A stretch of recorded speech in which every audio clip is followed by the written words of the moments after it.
evening and welcome back to another beer review. I'm Ben the Beer Lad, and today I'm going to be doing a Brew York beer. This one is salted caramel Tonkoko at 12%, and that is a salted caramel, coconut, cacao, Tonka and vanilla Imperial milk stout. It says that on the front. This one I got from Priesttown. Cost me about £6. And if you've watched for a while, you'll know Tonkoko is Brew York's like signature drink, and they just keep making different iterations, and I keep buying them and trying them and liking them because they're so good. This one, the guff on the back says, hold on, our strongest version of Tonkoko ever so far.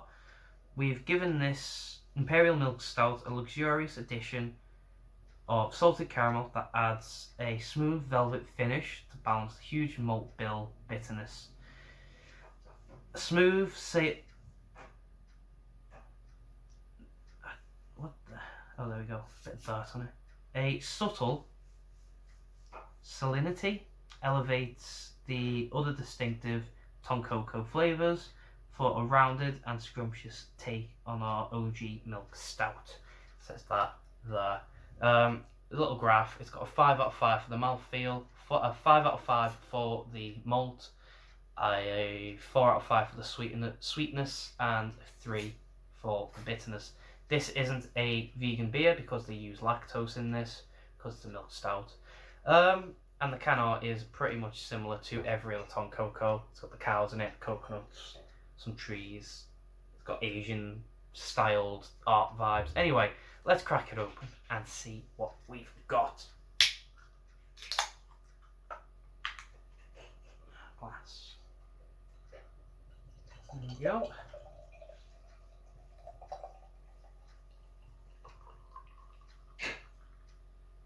So,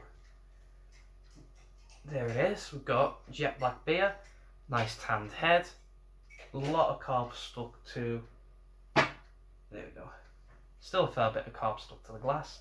Looks nice. Let's get a smell and see what we get, shall we?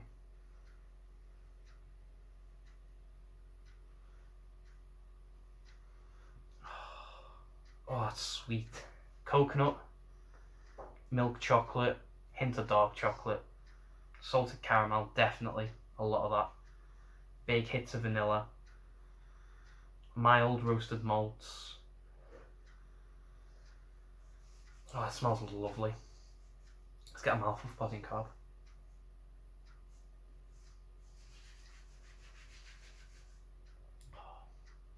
Carbonation is almost non-existent. Body is medium to full, and it does have that velvety, creamy feel.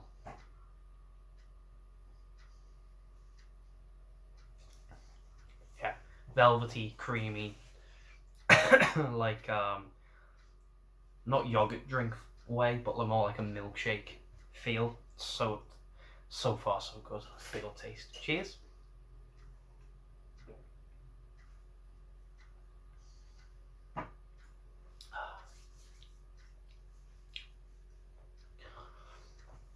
Chocolate, salted caramel, coconut, vanilla, hint of roasted malts, dark chocolate, and almost ground coffee, fresh coffee flavour. That's so good. And there's a hint of booze in the cheeks. Yeah, no, that's fantastic. It's sweet, and it's got a nice, not bitter, but dark base flavour, which is mild, and it sort of allows the sweetness to just be the star of the show, which Tonkoko usually is. It tends to be quite a sweet drink, from what I've had anyway. It's other iterations, sometimes they are bitter, sometimes they're just extra sweet. This one is a nice balance of both. It's just fantastic. I've had to think while I was doing this. 12% is the strongest, and I had to think whether they have done stronger or not. The strongest they did before this was 11.3. That was Imperial Empress or Empress Tonkoko, one or the other. The little barrel aged edition ones and stuff, and they were about 11.3. But no, this one definitely get booze in the cheeks. It's fantastic little beer. It's fantastic beer. It's gorgeous.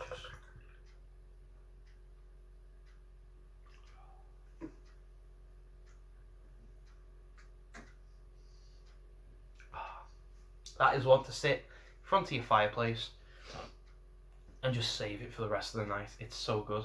I think I'm going to do that, except without the fireplace. I'm just going to sit in front of the telly. So, Brew York's salted caramel Tonkoko, a salted caramel coconut cacao, Tonka and vanilla Imperial milk stout. Out of 10, I think I'm going to have to give that a full 10 out of 10. I think it's fantastic. Perfect beer. It's a lovely little thing. So if you've had this before, please let me know. Let me know what you think, if you like it. If you don't, if you've not had it, I'll leave a link to Brew York's website down below. I got mine from Priesttown. Like I said, it cost me about £6, I think, because it's 12% beer. It's quite expensive. If you like the video though, thumbs up, thumbs down, all that usual stuff. If you want to subscribe, consider doing so, because the show must go on, etc, etc, so on and so forth, and I'll see you later. Bye. Welcome back. Just a quick update for the beer. I don't usually do this because nothing usually happens while I drink. However, it's been about an hour since I've left the review. I thought I didn't notice this while I was drinking it, but as I've got to the last bit here, about the third, just under a third, it's got this sort of line around it, and then what look like floaters in the beer. Actually turns out it is just salt from the salted caramel, which I think is very interesting, a different thing from a beer. Like I said, I've already gave this a 10 out of 10, but if I didn't, it would have been boosted to a 10. But see if I can pick up some big flakes. See if you can see it. I don't know, I can't really tell from here. However, you can see it around the top and around there. It's all salt. Anyway, that's where I'm leaving it. So yeah, leave the likes and stuff, and I'll see you later. Bye.